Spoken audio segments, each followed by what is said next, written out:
Hi, everybody. I wanted to ground us into this meeting with a poem by a British poet named Tom Hirons. And his poem is called Sometimes a Wild God. And it's about meeting the other, even when it's uncomfortable. It goes, Sometimes a wild god comes to the table. He's awkward and does not know the ways of porcelain, of fork and mustard and silver. His voice makes vinegar from wine. When the wild god arrives at the door, you will probably fear him. He reminds you of something dark that you have dreamt or the secret that you do not wish to be shared. He will not ring the doorbell. Instead, he scrapes with his fingers, leaving blood on the paintwork, though primroses grow around his feet. You do not want to let him in. You are very busy. It is late or early, and besides, you cannot look at him straight because he makes you want to cry. Your dog barks, the wild god smiles. He holds out his hands, and the dog licks his wounds and then leads him inside. The wild god stands in your kitchen. Ivy is taking over your sideboard. Mistletoe has moved into the lampshades, and wrens have begun to sing, and an old song in the mouth of your kettle. I haven't much, you say, and give him the worst of your food. He sits at the table bleeding. He coughs up foxes, and there are otters in his eyes. When your wife calls down, you close the door and tell her it's fine.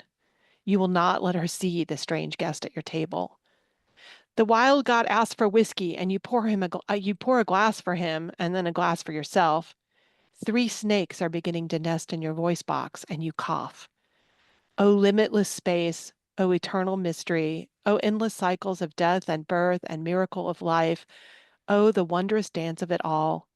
You cough again, and you expectorate the snakes and water down with whiskey, wondering how you got so old and where your passion went. The wild god reaches into a bag made of moles and nightingale skin. He pulls out a two-reeded pipe, raises an eyebrow, and all the birds begin to sing. The fox leaps into your eyes, and the otters rush from the darkness.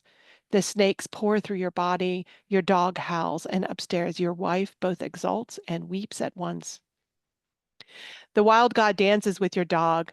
You dance with the sparrows. A white stag pulls up a stool and bellows hymns to enchantments.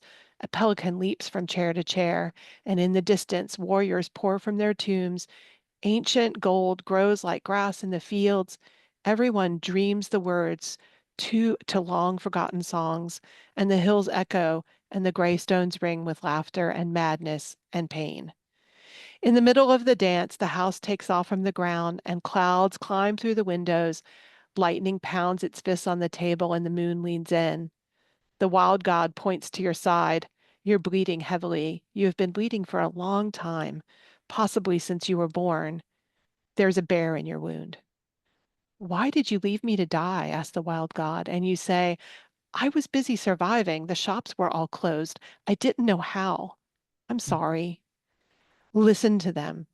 The fox in your neck, and the snakes in your arms, and the wren, and the sparrow, and the deer, and the great unnameable beasts in your liver, and your kidneys, and your heart.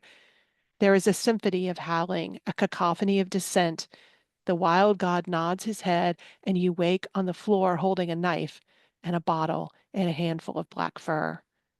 Your dog is asleep at the table. Your wife is stirring far above, and your cheeks are wet with tears. Your mouth aches from laughter or shouting, and a black bear is sitting by the fire. Sometimes a wild god comes to the table. He's awkward and does not know the ways of porcelain, of fork and mustard and silver. His voice makes vinegar from wine, and he brings the dead to life. That's the poem. Thank you, Marie.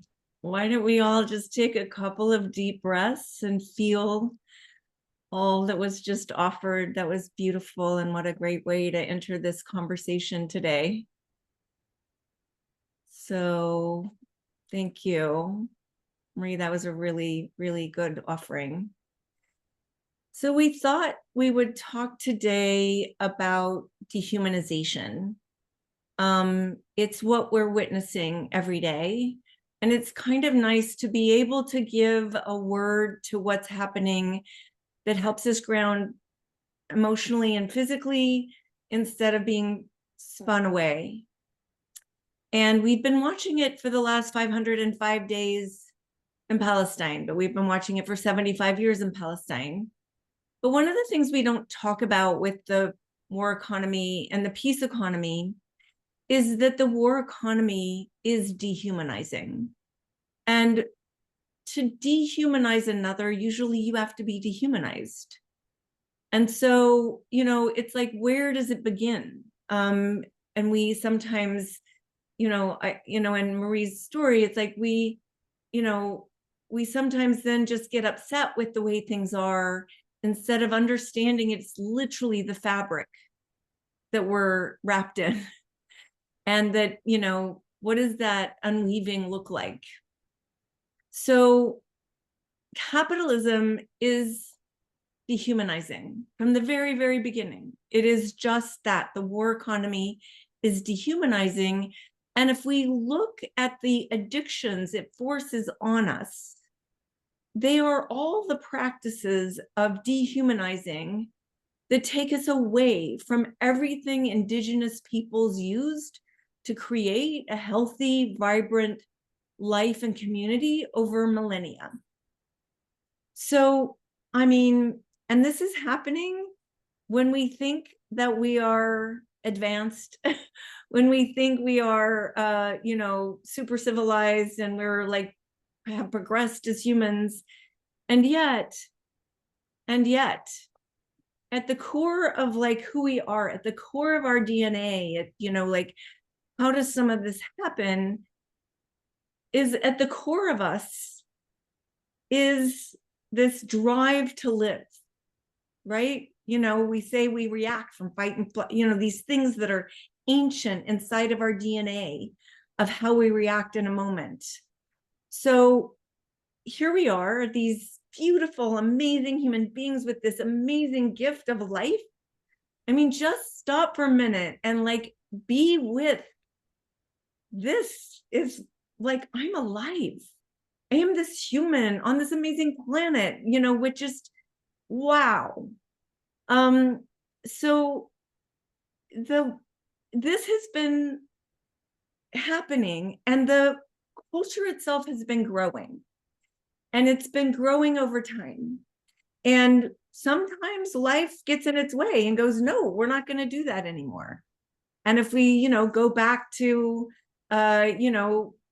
we can look to labor unions as trying to bring around a peace economy of, no, we can't let children work. No, we can't work 7 days a week, 20 hours a day. That's not life. Where are those voices? We some of what we live inside of, certainly in European countries, socialism, which is forms of the peace economy that try to hold on, are like, no, humans have to have health care. Humans have to have care for life. Like some of us understood that, but we now live in a time where it's just literally been, beaten out of us, because to want that is to be thrown away, is to be dehumanized, is to be marginalized, is to be made fun of, is to be bullied, like all the things that force you to just shut up. And especially when you're not in community. So if you're not in community, and a community of care and a community of reflection that says, yes, we're all there, we are a chorus of that, but you're alone and isolated. And it doesn't mean that there's not a lot of people that agree with you. It's just like you're not in chorus. So that's, I'm going to use the labor union a little bit more. As soon as the labor unions were like forcing this behavior that could care for life, like enough money to live, and like if we look at the socialists that are labor unions, which is trying to bring us into a peace economy, they, what did they do? My husband used to work in a factory that had 20,000 people in it. Well, you could organize if you had 20,000 people. You could share stories. You could force the boss to do stuff. There's no factories that have a lot of people anymore, because it was like, no, after X number of people, you've got to like build another factory and build another part there. And, it's like, so how much can we separate? How much can we divide? And then our politics. How much can we divide people? How much can we make them hate each other and blame the other for what's wrong? So here we are, 2025, and life is happening. It took 100 years to get to 1970. And like from 1970 to now, it's like we're literally on a rocket ship of change, of the melting away of the peace economy, of the private. It's like it used to have to really work to get privatized. We used to have commons. Back in the day when rich people were in the community, they were shamed and made to take some of their wealth to build the commons for the community. Otherwise, they would have been shamed out of the community. They would have been isolated instead of creating the isolation. So they took the feeling of isolation, created it for us. And, so we've been watching this happen for quite a while. We've got young people and old people here. So I'm saying this because right now we're at a time when, if everybody looks at it honestly, and one of the things about this work is like, why do we work locally? Why do we work in a community? Is because that's where reality is. When you get outside of your own community into the politic, we start moving into the toxic waste dump of lies, of propaganda and lies and manipulation. So when we work locally, we are in relationship to the war economy, how it manifests locally. And in that space, our critical thinking is enhanced. We are in relationship with life.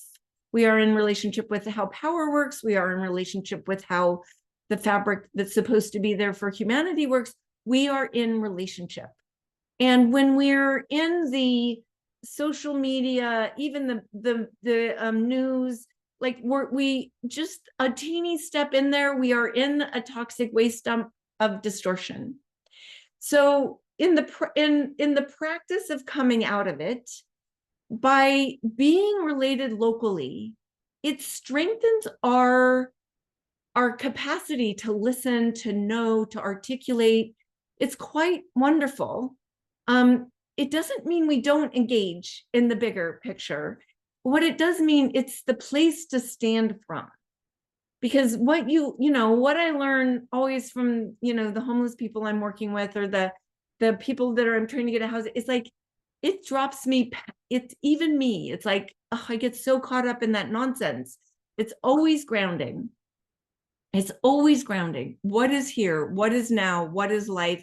And it also is a reminder of how distorted and insane what other people call, a nice place to live is. It's like when it's like, oh, it's America, it's beautiful. It's like, oh, no, we're not. We're allowing all of these things to happen, and being in relationship to them helps our the strength of our voice. I would say it helps that strength of our voice, because it grounds us in reality. And from that place, our voice has so much more strength and gravity, and also kindness and generosity. So in talking about dehumanization, because I say straight, it's that it's not the other, it's the system. And so in all the ways we can be upset, it's the war economy system culture that many, many people get co-opted by. And in some ways we all have been. So it's to come from the place of generosity. And I say from gratitude, because when we're here, we're awake, we're watching, we're a step ahead. So from that place is a place of generosity, of like, wow, can I care? How can I show up and care? And if somebody's not ready, it's not our work.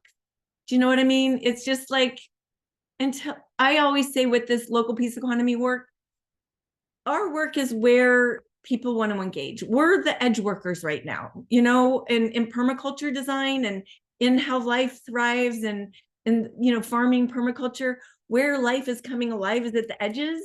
So think of ourselves as edge workers. we're literally creating the soil and planting the seeds and nurturing it. So it's like we need to pay attention and have a team and have a culture, have the community with us that's ready to roll up the sleeves and, do the work and the weeding. And so everyone isn't at our table. Some people are at another table and they haven't seen yet. And until people can see from their own heart, it's like what we say isn't really going to be that helpful. What we do is going to be very helpful. And what we create is going to be very helpful. Because I can say one of the women that started with me like 12 years ago, I would say most of the people she's engaged with right now have totally different politics than her. But she's moved something like, she lives in the middle of California with rednecks all around her. And she has moved them to care, to, farm differently, to understand the structures of life differently, to understand inequalities, to understand racism, but not in a traditional way, but from their work, from what it is they do that has been their life's work and their family's life work. It's a different way of entering it. But it's how she teaches is by what she does. And I would say that about the mutual aid LA started in my home because like I'm starting local peace economy projects, and at the fires, it taught more people than you can imagine about what a peace economy is by being. So these things that we create in our communities, even just the community itself that we nurture and care for and decide how we want to interact, it teaches more than our words, because any parent here knows your child didn't learn from what you said, they learned from what you did. So that's how we all still learn. It's like, and when people watch something be healthy, they want health, they want life. It is here, it is at the core of all of us. They want love. Humans want to belong. And these systems that we've been dragged into, that we say are the only answers, that fill the emptiness that has been created by too much culture, that is where the dehumanization comes from. So I wanted us to break early and share with each other where we have experienced dehumanization, and where we have expressed it, because it's also part of being human. It's kind of where we go into fight and flight, fight and flight. It's the thing that when we're in survival mode, we can lose our way. So it's to be able to recognize it is part, it's what indigenous cultures for millennia knew, is to care for the human, to respect, and not to witness, to understand, to appreciate, like all these things that were in Marie's poem about, like the aliveness of, we don't even recognize how tiny a little narrow structure that we live in the United States. We have been so squished to what it is to be human that we don't know. And so I thought, just by I've grounded us in the peace economy, war economy, but the structure itself creates dehumanizing, fear moves us to dehumanization, scarcity, the things that the war economy forces on us, they move dehumanization. And right now, as we're witnessing daily what's happening in Palestine, which is a full-fledged, this is what dehumanization looks like. Let's just ground ourselves in our own reality around that. Because I think in the underneath of ourselves, as we move into this work, life and love is at the core, and being able to identify that, when you're in it, when you're witnessing it, being able to use your voice in a loving, caring way around this is making me, feel like you don't see me as a human being, that I'm an object, like the transactional relationship in our pivots, that's one of the biggest. And I think sometimes getting under transaction and relational is hard. And at the root of the transactional and, how social media and all this other stuff that takes us to transaction, at the root, that is a dehumanization. And we practice it all day, every day. So I was hoping we could start out breaking into groups of 3, Marie, and really sharing that experience of dehumanization. I mean, women know it, like, they have 1,000 stories. People of color know it, like it's, but, if you're poor, if you're, like you're in a relationship of inequality, or where you make, as somebody afraid when they open the door, as Marie was saying in her poem, what happens, how does that reaction dehumanize you? And then can you think of a time where you have done that to another?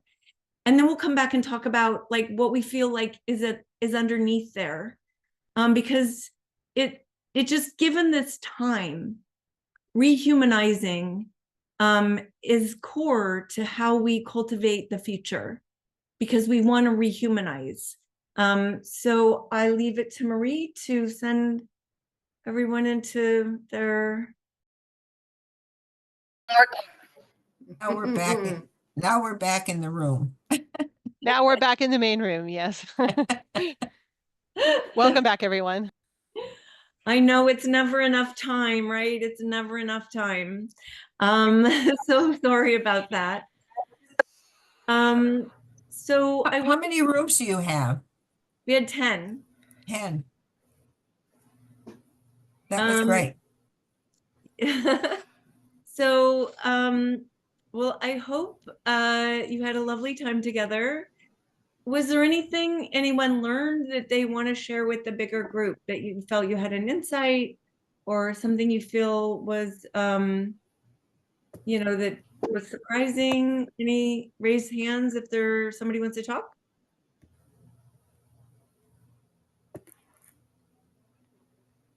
Everybody, no new Yeah. experience.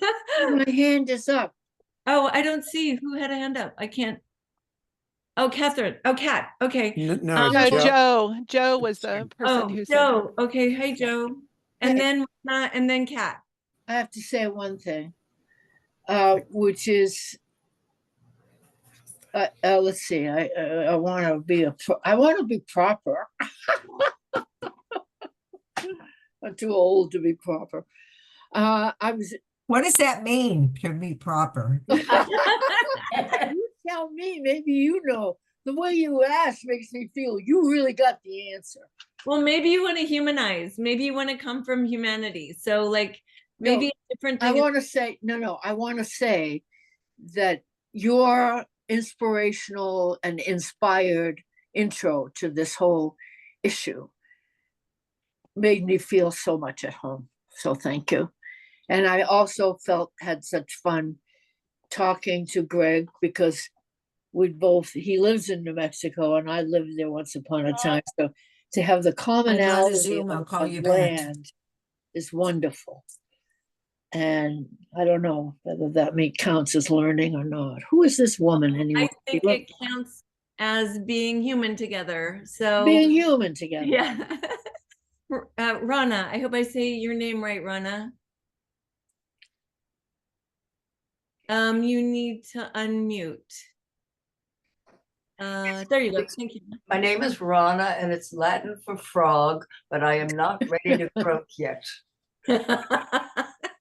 And I learned, because I had trouble with the term dehumanizing. And I was thinking of disrespectful.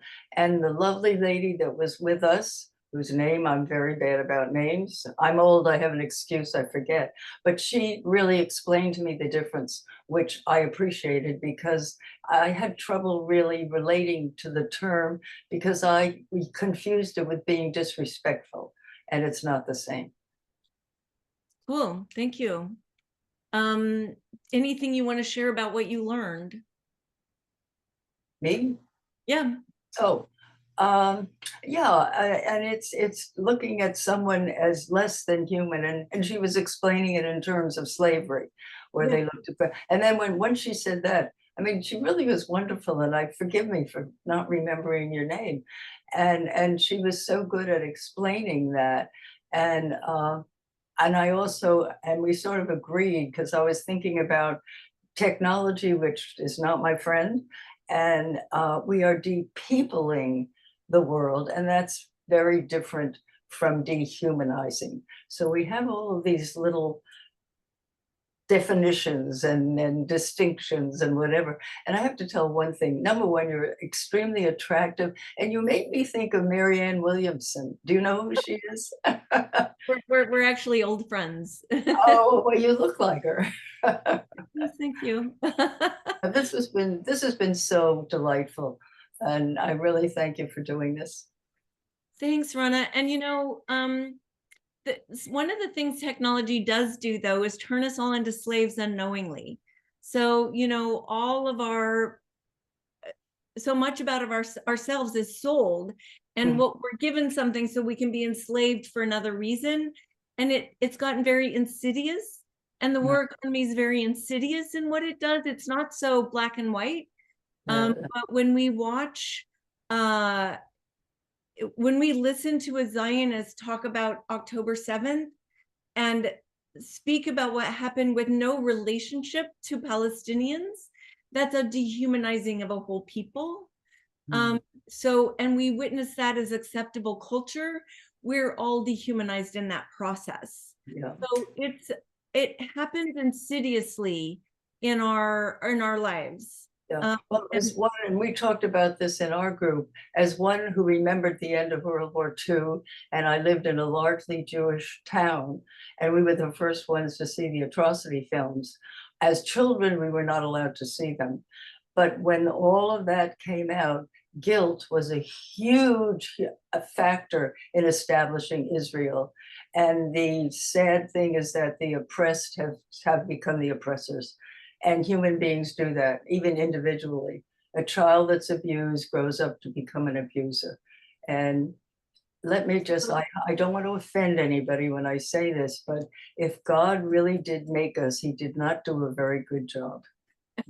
Well, let's just, again, we're talking about a structure, and the structure itself contorts. And I appreciate what you said, because guilt, so when we're looking underneath what causes the behavior, guilt is certainly one of those things, because guilt itself dehumanizes. Oh, Thank you for bringing that up. That's what we were looking for. So next was Kat. And then Valerie. Kat, can you unmute? I didn't really have anything, but I did want to share. I did find but that's okay. Okay.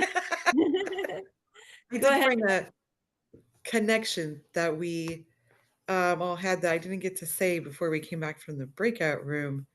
Like, Marjorie was in our group talking about how she was a special ed teacher and she had studied music and all these different kinds of music that I didn't know about. And dang it, the guy that was in our group, Tim, had said, I think he said his sister, he knew somebody who was a special ed teacher who also used music and art therapy with special ed students.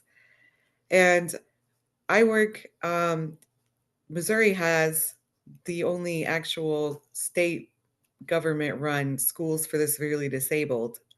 And I work for them in the central office, and I process the therapy invoices that our students get, related services. They also get music therapy. That's one of the things that we pay for if it's recommended. So I thought that was a really cool connection. Music is all is helpful for different kinds of therapy, music and art.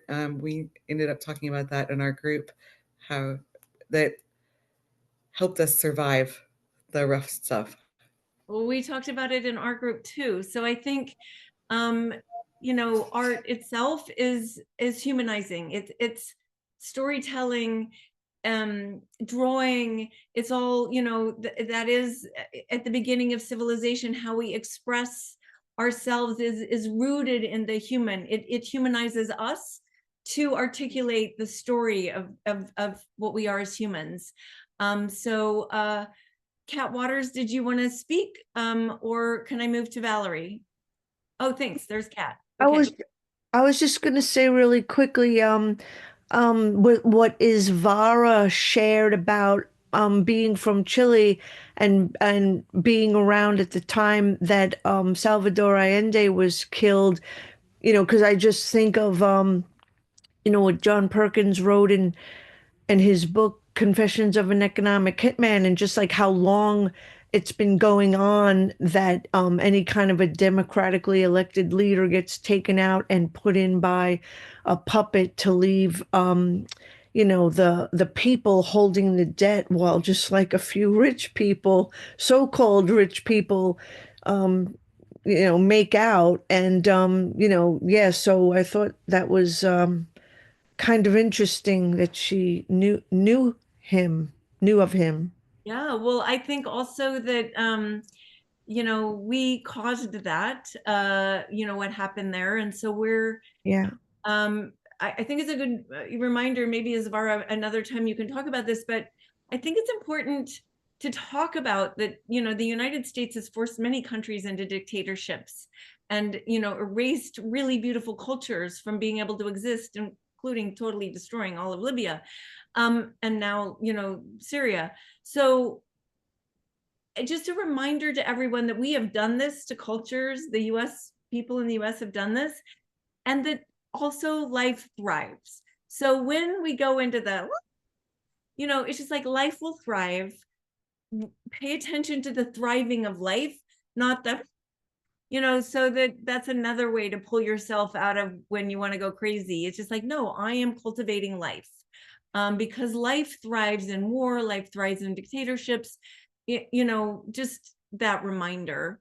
Elaine, your hand. Oh, I think it was Valerie and then Elaine. So in our group, we had Dominique and Kate and myself. And I was trying to explain, I've been a practicing Buddhist of Nichiren Daishonin for 40 years. And our whole philosophy is based on world peace. And the thing is that you must learn to become peaceful with yourself and then spread it out.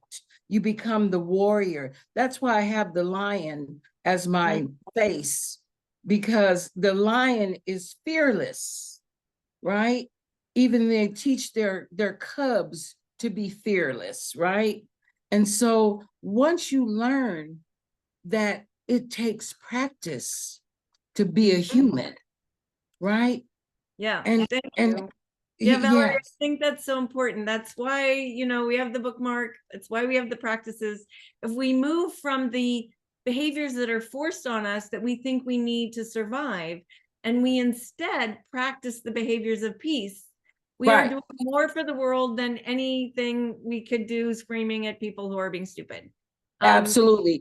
Even the way that we communicate with each other. You Yeah. know, you'll tell somebody, hit me back when you want them to call you back. Holler at me. Yeah. You see, Yeah. even those little phrases. Yeah. You understand? And so Yeah. you have to become mindful of Yes. how the behaviors of humans are supposed to be. And that's why I stuck with this Buddhism that I practice. Is Well, because of that reason. Bravo, Valerie. I was a very angry person before starting. Walked around with my fist balled up all the time, ready to just pounce at any. Now people see me from back then and don't believe that I've made this human revolution transformation, right? Oh, and great, it's Valerie.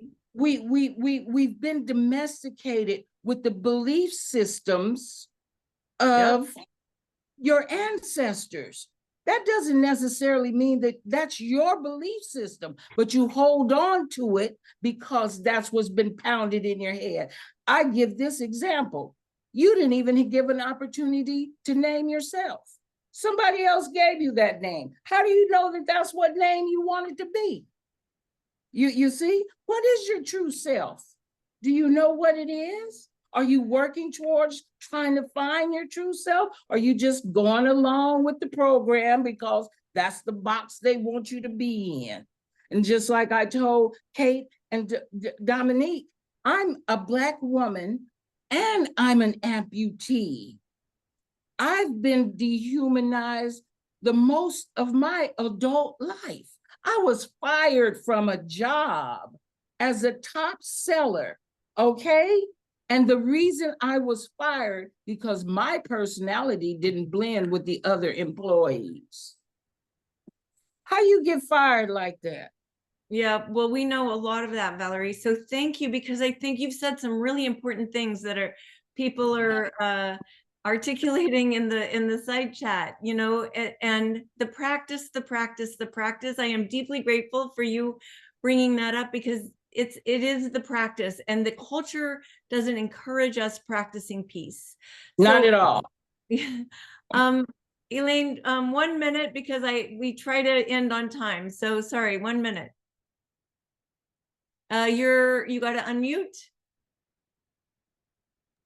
Ditto to Valerie, but I still hear that fighter in you, Valerie. I have it too. I was brought up in East LA, one of 6 Jews in a junior high school. So I know what it's like to stand up and be feisty. But the big thing that I have is that we dehumanize ourselves, especially women, because we're afraid to speak out. You know, and if we are truly human, when we see something happening, we would respond. But somehow we were so afraid, oh, what if I say this or what if I say that? And to me, that's the most important thing we can do as women. That's what I love about CODEPINK. That's why I love Medea Benjamin so much. She's given me more courage than any woman on this earth. When she does things, all of a sudden I had to do something. I think to myself, well, shit, look what Medea just did. What I have to do is nothing. I mean, seriously. I mean, but that I think is the main thing. And I think we dehumanize ourselves. And that's something that it's a lifetime challenge. So, and thank you for doing this. It's wonderful because we need community. We need to get together. We need to talk to each other. The one thing that happened to me in the group, I explained an experience I had and the woman validated me. She said, yeah, you were right to do that. And that made me feel more comfortable in my own skin, because I had another person that said, yeah, I would have done the same thing, you know, and talk about those things. So that's all I have to say. And thank you, Jody. I am very impressed, to be honest with you, with this program, with the whole peace economy. So thank you. I love all of you. Thank you for being peacemakers. This is the work. We do it together. We're doing it in the face of a war economy. We need each other. We're here for you every other week. We will learn together. We share together. So thanks for what you do in your community. Much love, and I'll see you in a few weeks. Thank you. Don't spend money on the 28th in the economy. Don't spend any money. Okay. On the 28th. That's right. And don't forget the practice anywhere. for the next week. The practice for the next 2 weeks is to notice when you can humanize another. And we've heard how that makes each other feel. So thank you. Thank you, Kathy. Thank you, Elaine. Thank you, Jody. Thank you all. God bless you. Thank you, Valerie. All of you. Love you. Thank you. Bye. Thank you. Thank you. Bye, everyone.